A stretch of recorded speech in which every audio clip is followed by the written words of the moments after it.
गुरु चांडाल योग। आज हम मित्रों इस वीडियो में गुरु चांडाल योग की बात करेंगे। ये जातक हैं बिहार के रहने वाले 34 वर्षीय और इनकी कुंडली में पराक्रम के भाव में तीसरे घर में यहाँ पर हम देखेंगे कि यहाँ गुरु और राहु साथ में आ गए हैं। तो ये गुरु और राहु जब भी साथ में कुंडली में किसी भी भाव में बैठ जाएं तो ये चांडाल योग बना देते हैं। अब अगर हम गौर से देखें इस तीसरे भाव में पराक्रम के भाव में, तो यहाँ पर इनको सूर्य आदित्य योग भी बन रहा है और गुरु चांडाल योग भी बन रहा है और सूर्य और राहु का ग्रहण योग भी बन रहा है। तो आज हम अपने जो विषय को केंद्रित रखेंगे गुरु चांडाल योग पर। ये गुरु चांडाल योग होता क्या है? किसी भी कुंडली में किसी भी भाव में, चाहे वो पहला हो, दूसरा हो, तीसरा हो, चौथा हो या इस पूरे 12 भावों में कहीं भी गुरु चांडाल योग लग सकता है। गुरु चांडाल योग होता क्या है? इसमें गुरु और राहु साथ में आ जाते हैं तो बन जाता है गुरु चांडाल योग। गुरु विद्या है, गुरु ज्ञान है और राहु महत्वाकांक्षा हैं। राहु भ्रम भी हैं। एक ही ग्रह हैं राहु, जिनका मैंने अनुभव किया है कि सबसे योग ग्रह भी हैं और सबसे ज़्यादा भ्रम में भी डाल देते हैं। ज्योतिष भी यही कहता है, शास्त्र भी यही कहता है।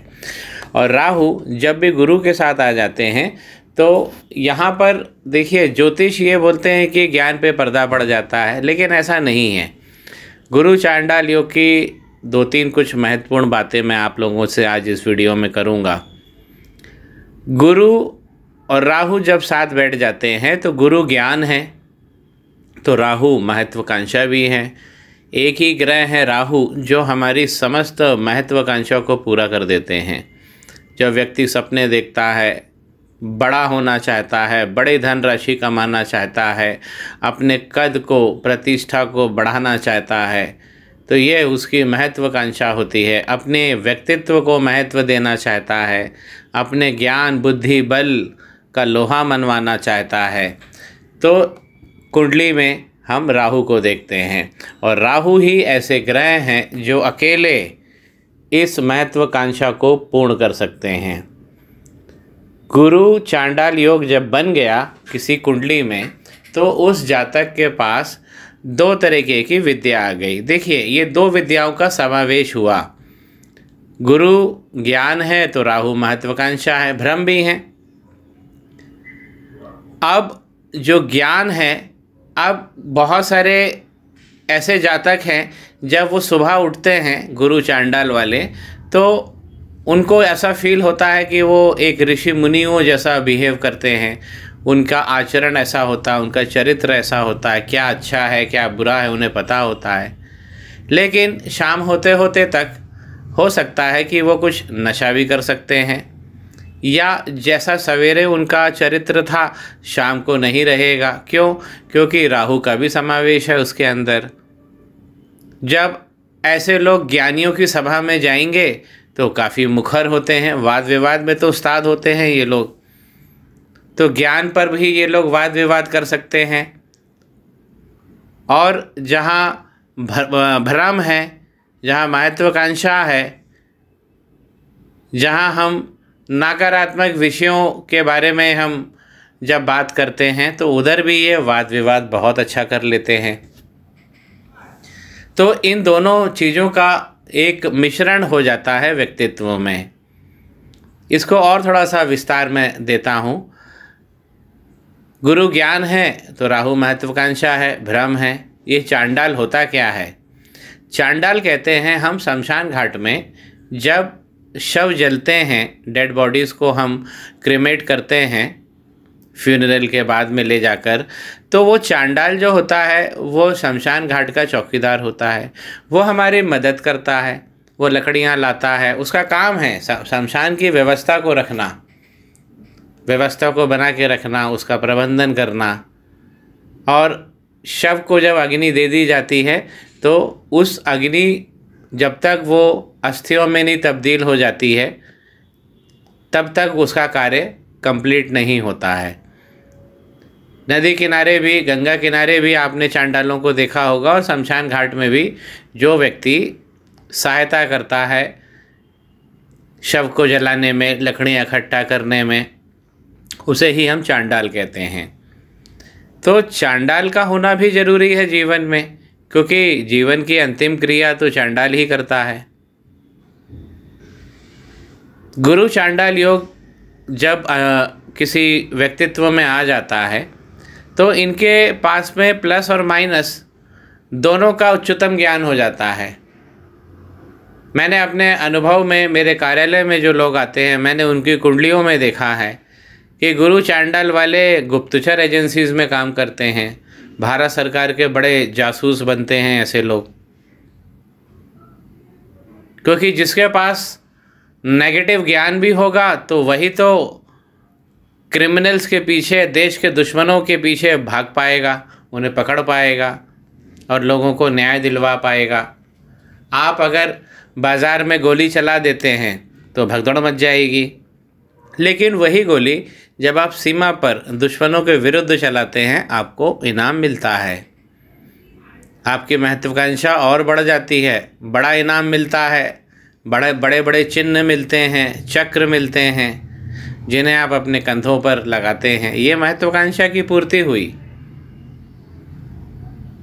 तो चांडाल योग वाले गुप्तचर एजेंसीज में पहुंच जाते हैं, वहाँ ये लोग काम करते हैं क्योंकि इनके पास ज्ञान भी बहुत अच्छा होता है और क्राइम को समझने का ज्ञान और क्राइम को कंट्रोल करने का ज्ञान।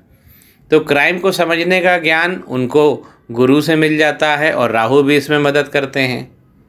और अब उस क्राइम को कंट्रोल करना है तो उसमें भी राहु अपना पार्ट निभाते हैं। तो ये गुरु चांडाल योग ऐसा कहा गया है ज्योतिष के अंदर कि व्यक्ति या जातक जब भी इसको जानता है, समझता है, वो घबरा जाता है।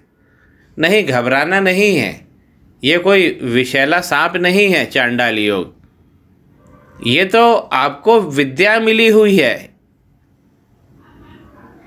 ज्ञानियों में बैठ जाएंगे आप तो भी वाद विवाद से उनका दिल जीत लेंगे, क्योंकि ऐसे लोगों के तर्क बहुत अच्छे होते हैं।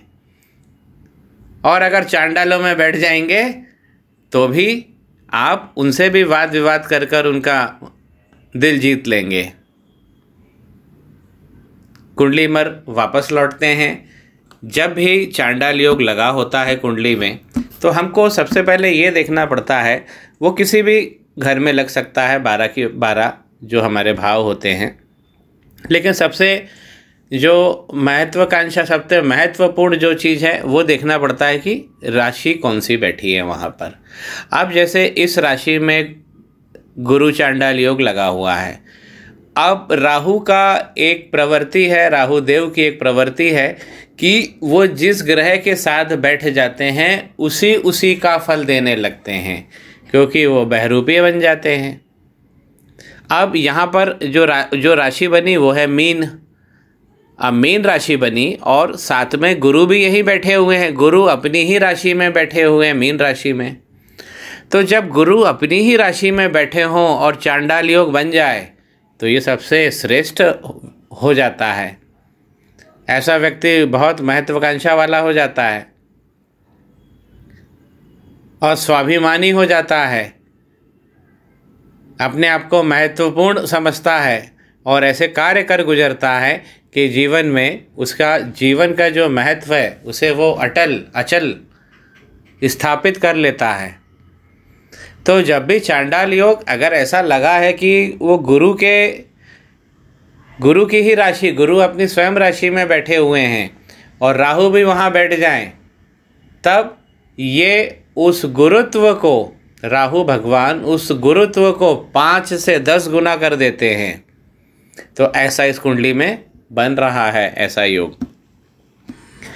और भी कुछ चीज़ें देखी जाती है, जैसे इन दोनों ग्रहों की डिग्री भी देखी जाती है। जैसे यहाँ पर गुरु 13 में बैठे, 13 डिग्री लेकर बैठे हुए हैं 13 अंश पर, और राहु यहाँ 17 डिग्री पर बैठे हुए हैं। तो चांडाल योग में जिसकी डिग्री ज़्यादा होती है, अब यहाँ पर राहु की डिग्री ज़्यादा है, तो यहाँ पर इनके पास जो विद्या होगी, जो मैंने चांडाल की तरफ इशारा किया है, जो हम कह सकते हैं कि जो बैड कंपनीज या कुछ बैड इश्यूज़ या उससे रिलेटेड वाद विवाद, तो इसमें इनकी जीत जरूर निश्चित कर देते हैं। ये गला काट स्पर्धा हो, इसमें आगे बढ़ा देंगे।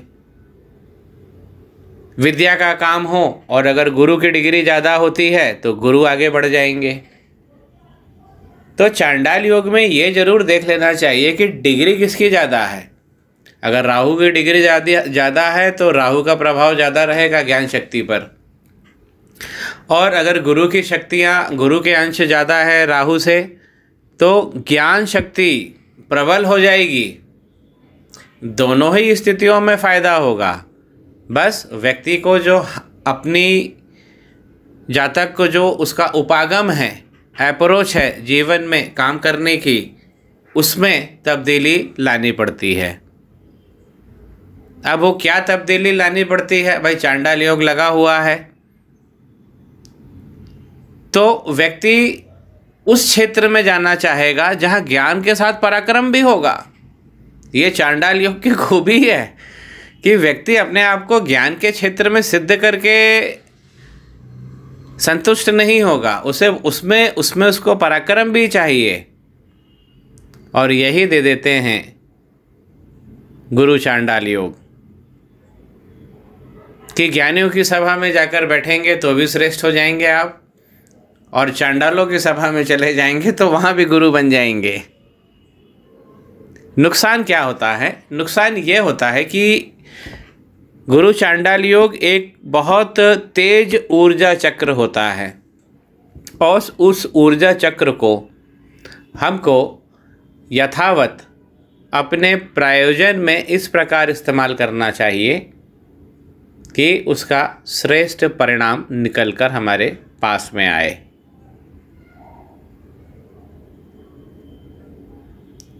गुरु अगर अपनी स्वयं की राशि में बैठे हैं तब तो वो बहुत अच्छा हो गया। ऐसा चांडाल योग तो व्यक्ति को बहुत आगे ले जाता है जीवन में। अब कुछ सावधानियों की भी बात हम कर लेते हैं। जब भी गुरु चांडाल योग लगेगा, जैसा यहाँ लगा हुआ है, गुरु 13 अंश पर है और राहु 17 अंश पर हैं, और यहाँ पर राशि बन गई मीन, तो गुरु स्वराशि के हुए और चांडाल योग लग गया। अब चांडाल योग बना तो यहाँ पर जो ज्ञान शक्ति है ये बहुत बढ़ जाएगी। अब उस ज्ञान शक्ति में से उसका प्रयोजन कर कर अच्छे परिणाम निकालना ये जातक की जिम्मेदारी है, और इसीलिए इस योग का निवारण कराया जाता है, क्योंकि ऊर्जा तो आ गई है बहुत। अब उस ऊर्जा को दिशा देना है और उससे अच्छे परिणाम निकालना है, तो इसमें ज़रूर इसका निवारण करा लेना चाहिए। ये महाकाल मंदिर में हो सकता है, जो उज्जैन में स्थित है, वो सबसे बेस्ट होता है कि गुरु चांडाल योग का निवारण वहाँ करा लिया जाए, या बगलामुखी माता मंदिर में ये काम करा लिया जाए।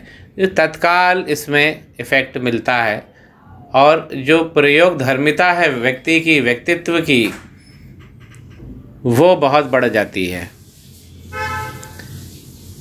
एक बारीकी बात और भी मैं कहना चाहता हूँ कि जब चांडाल योग लगा है तो वहाँ पर गुरु, जैसे यहाँ पर अस्त दिखाई दे रहे हैं, अस्त नहीं होना चाहिए, ना तो वो वक्री होना चाहिए। तो गुरु ना अस्त हो ना वक्री हो और चांडाल योग लग जाए तो व्यक्ति को बहुत आगे तक ले जा सकता है। बस ज़रूरत है अपनी ऊर्जा को सही दिशा में लगाने की। यहाँ सूर्य बैठे हैं 18 पे और गुरु आ गए हैं 13 पर, पास आ गए हैं, इसलिए गुरु यहाँ पर अस्त बता रहे हैं। तो अगर ये गुरु का अस्त हो जाना, अब अगर गुरु अस्त हो गए तो इस चांडाल योग में क्या होगा, राहु की शक्तियाँ बहुत ज़्यादा बढ़ जाएंगी, और राहु देव की जो शक्तियाँ होती हैं वो फिर भ्रम भी क्रिएट करती हैं, क्योंकि राहु भ्रम के भी देवता हैं और यहाँ पर गुरु अस्त हो गए हैं। तो इस चांडाल योग में मैं जातक को बोलना चाहूँगा कि इसमें गुरु जो अस्त है उसकी भी रेमेडी करवा लीजिए। कुछ मंत्रों का जाप होता है और यहाँ पर गुरु वापस पावरफुल हो जाते हैं। तो अपने चांडाल योग को पहचानना चाहिए और भगवान शिव के शिवलिंग पर मंदिर जाकर भगवान के शिवलिंग पर अगर आप जलधारा लगाते हैं, जलार्पण करते हैं और महामृत्युंजय जप का उच्चारण करते हैं जल डालते समय, तो ये सबसे अच्छी, सबसे सर्वोत्तम उपाय कहा गया है। और हालांकि इसका जो शांति निवारण है वो तो मैंने बता ही दिया है। बाकी ऐसे जातक को नित्य रोज सुबह भगवान शिव के मंदिर जाना चाहिए और जलार्पण करते समय महामृत्युंजय जप ओम त्र्यंबकम यजामहे सुगंधिम पुष्टिम वर्धनम उर्वारुकमिव बंधनान मृत्यु और मोक्षी यमामृतात्, इसका उच्चारण करना चाहिए। तो गुरु चांडाल योग एक बहुत महत्वपूर्ण योग में तब्दील हो जाता है और व्यक्ति योग और भोग को भी प्राप्त कर लेता है। ऊंचे पायदान पे ऊंचे पदनाम ये अकेला ऐसा योग दिला सकता है। गुरुओं का भी गुरु बना सकता है और चांडालों का भी चांडाल बना सकता है। दोनों क्वालिटी दे सकता है व्यक्तित्व में। बहुमुखी व्यक्तित्व इसी को कहते हैं। कुछ लोग ऐसे हैं हमारे भारत सरकार में भी कि उन्हें कोई भी काम दे दिया जाए वो कर लाते हैं। तो कौन लोग हैं ऐसे लोग? ये रक्षा एडवाइज़र बनते हैं, रक्षा विशेषज्ञ बनते हैं, जो जिनका पराक्रम भी बहुत विराट होता है और ज्ञान शक्ति भी अतुलनीय होती है। यही है राहु तड़प और यही है भगवान राहु की महत्वाकांक्षा। ओम राम रहवे नमः। जानकारी स्पष्ट हो, श्री गणेश करें। पाम ब्लॉग को सब्सक्राइब करिए।